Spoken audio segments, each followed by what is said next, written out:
So last night, the Sixers took down the Thunder by a final score of 115-103, moving to 2-1 on the season. The Sixers go up against the Knicks tomorrow at the Garden, and it is going to be a tough game. We'll talk about it all, and I'll give some of my key observations and even some things that have surprised me thus far into the 3 games. Let's talk. Perfect.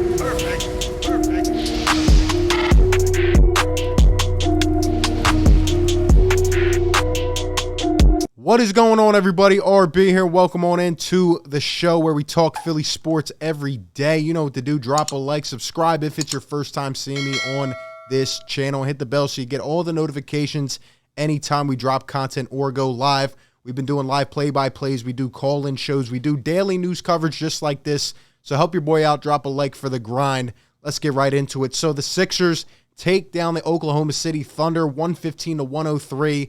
Pretty easy game. You know, this was obviously a game I expected to win, and we executed. Now, we did keep it close for most of the game, but we came out and finally put them away and finished business. We know that the Thunder are a tanking team, and they just don't try. They're not trying at all. They're trying to stack up $654 million draft picks, and, well, they're succeeding at that. And the Sixers take them down. Sixers are now 2-1. They did beat 2 pretty bad teams, and we had the Brooklyn Nets on the ropes and could not put them away. Tomorrow, I think, is going to be an interesting test. We will get into that later. But overall, there are some observations I am taking away from this team. Obviously, Joel Embiid is just out here going through the motions, getting, accustomed to the season. He did have a bloody knee yesterday, but came back and finished the game. I honestly did not think he was going to play, and that's why we really didn't even cover the game yesterday. And it was just one of those games, in a long season. But it definitely, helps the momentum and the confidence boost of this team. But everybody pretty much got their business done, and, well, we got the job done. In terms of my key observations so far, the first thing that I am noticing about this team, shout out to my man. I'm so thankful that we have a Curry brother on this team. Shout out to Daryl Morey. I know there's a lot of speculation right now with everything going on, and honestly, it's been a really quiet day in terms of news coverage. This is probably the first day we haven't heard anything on the front lines of anything at all. But Seth Curry had 23 points in the first quarter yesterday. 23 points. Shout out to my man Scotty on Twitter. He says Seth Curry's been lights out so far this season. If he can continue shooting anywhere close to this, the Sixers are in great shape. Averaging 20.3 points a game, 76.5% from deep. He's 13 for 17 in 3 games. He was absolutely insane. I think he had 6 threes in the first quarter yesterday. And I mean, he's just lighting it up, picking right up where he left off in the Atlanta Hawks series. And, I'm thinking earlier today to myself, and I even tweeted it out. It blows my mind every single day that Daryl Morey pulled off a trade, Josh Richardson, and a second-round pick that turned into Tyler Bay, who I think is in the G League for the Mavs, for Seth Curry. I mean, that is the biggest fleece of a trade I've seen in a long time. Seth Curry continues to be the man. And you know what? I'm going to give you a hot take because that's what we do here on this channel. It's the home of the hottest takes for a reason. I think Seth Curry can be the X factor to this team. What I'm seeing so far in terms of spacing, and Seth Curry, when he came here last year, if you remember as well, got off to a really hot start, and I had predicted he was going to have the best season of his career last year, which he ultimately did. Why? Because every guard, every player who can come off of a screen and knock down a three-pointer, especially at a high clip, and for a guy like Curry, who's a journeyman and didn't really kind of come up until later in his career, but, he's got that Curry blood in him. Every player benefits. We hear JJ Redick talk about it all the time, from playing with Joel Embiid and just the separation that Curry can create coming around a Joel screen, whether it's a dribble handoff or an off ball. And he has his jump shot is so pretty, and it just falls and it falls. And I think this is the perfect role for him. And when it comes down to Seth Curry, my hot take is that he can be the X factor on this team. What I mean by that is, we know Tobias is going to give us 22 to 23 a night. We know Joel's going to come out here and do his thing every night. Seth Curry, if he can keep this pace up, if he can give us 18 to 20 a game, I don't even expect him to do it that much. And I do expect certain cold stretches, but if he can at least give us 14, this team could be really good. And if we end up making a trade, maybe for another guard or a wing or something like that, I'm seeing a lot of potential and promise with this offense. I don't know if we can go all the way and be an over-the-top team, but what I will tell you, with a perfect number 3 option like Tobias, I'll be honest, even though we're asking Tobias to be our second option on this team, sometimes Seth Curry can be that on any given night. That's how good he is, and I think he's so underrated, and I think this role is the best utilization that he has had in his career.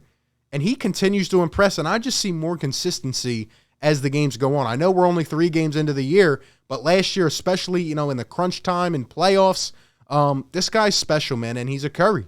He's a Curry. Like Danny Green said in his press conference yesterday, he's a Curry. He can cook up at any time, and that was a special performance yesterday. I'm really happy with what I'm seeing from Seth Curry.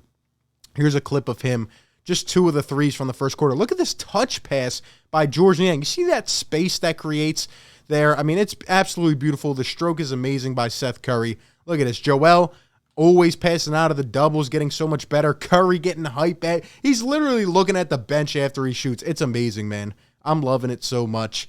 My second observation with this team that I really, really enjoy, surprisingly, is the bench. And so far, they've proven me wrong. I still think this bench will ultimately need another piece. I still think they're not, where they need to be yet. And it's only 3 games in, but man, have they been impressive, right? You have George Niang, who has double digits in 2 of the 3 games. You have Andre Drummond, both vets that we sign on cheap deals, absolutely eating down low. I love his pace. He looks very nimble. He looks so much different. He looks like the old Andre Drummond. And let's not forget, this guy never forgot how to rebound. 17 rebounds, 10 rebounds. He's a monster. I know he didn't play yesterday, but, unfortunately, I think he's going to play his way out of here this year because he's going to earn another contract. That's how good he's playing, and that's what I anticipate. And I knew it would be a good signing when we brought him in. But, I had to save the best for last, right? You guys can give it to me. Furkan Korkmaz. Look, I'm not a Furkan hater. I know people get that perception. I'm a Furkan truther, okay? And the truth is he's never been consistent in his career, but maybe this change has changed his career. I thought it was a stupid idea at first, but Doc Rivers electing to go with Furkan as the backup point guard on this team while Shake Milton is still out with an injury might have just proven to be the best thing for his career. Furkan Korkmaz, in terms of a point guard's mindset, looks like a better point guard than Shake Milton may ever develop into. That's a bold statement, but Furkan is playing out of his mind. Now, obviously, we have fourth quarter Furk or fourth quarter Cork or whatever you want to call it.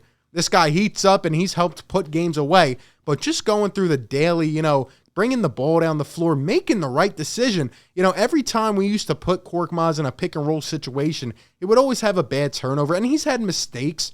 But overall, I'm loving the display from Furkan Korkmaz, and I can't believe I'm saying it, but for 3 games now consistently, I've really liked what I've seen as an overall product. And, I'm here to root for the guy. I want him to be great.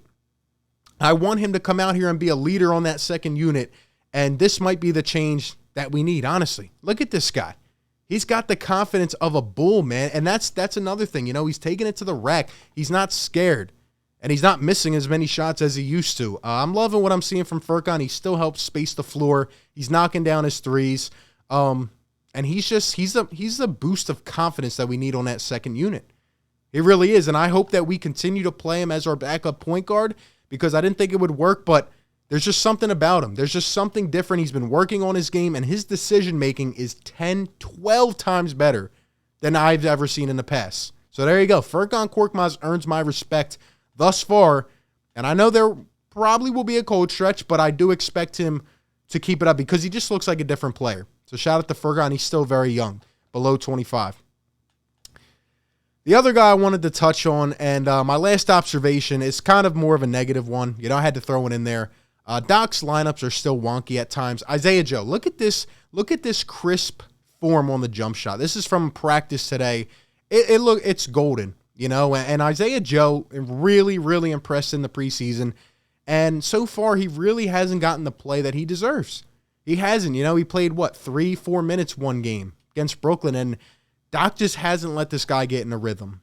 Doc's rotations still need to be better. He needs to stop going with all bench lineups, and he needs to give a guy like Isaiah Joe a chance to prove himself and get in a rhythm because he can really be a quality player off this bench. I do believe that. I know he's young, and Doc doesn't like to really rock with the young guys at all times, but you know what? I don't care. Isaiah Joe has shown me a lot. He's also a great defender, And, you know, you guys know I love Matisse. Guess what? Isaiah Joe may be able to give us more than Matisse right now. And Matisse had a nice step back yesterday. His defense has been there. But Isaiah Joe just looks like a really developed player in my eyes. And I want to see more of him. Those are my observations thus far. Obviously, we know Joel, Toby, right? Maxey. He's been aggressive. He's been off a couple games, but I do expect that to get better. Overall, I can't really be mad. I want to see us play better teams. And speaking of which, like I said, we have the Knicks tomorrow at the Garden. Joel Embiid, questionable. Andre Drummond, questionable. And the Knicks have Nerlens Noel, questionable. They lost their last game. They're also 2-1, but they're a really good team. Don't get fooled. You know, they bring the energy. The Garden will be rocking. We had a couple great games against them last year, and you know what's going to happen, man. They're going to put pressure on us. We have young guys, for example, Tyrese Maxey. I want to see how he can, you know, kind of handle his mindset in an atmosphere like that. You know, I don't want to see us get rattled. I want to see us put the pedal to the metal and really get our business done. You know, I think that would be a really good win for us tomorrow. We'll definitely see how it goes. Hopefully Joel plays. If he doesn't, I'm not going to sweat it because, honestly, I don't think he should have played yesterday, and I think we need to give him the rest that he needs. But overall, should be a good matchup. I'm excited to see what happens. Hopefully the Sixers can get a good statement win. We pretty much should be 3-0, you know, but let's get this win tomorrow, handle our business, and the rest will follow, you know. But those are just my thoughts, observations thus far. Sixers and Knicks will be a really good test tomorrow, and I can't wait to see how it plays out. We are 2-0 on the road. Let's see if we can make it 3-0. Those are just my thoughts. I want to hear from you. Let me know down below how you're feeling about this team so far and everything else that follows. Appreciate you guys so much for tuning in. Be sure to like, comment, and subscribe. And like always, I will catch you on the next one, man. Peace. Perfect.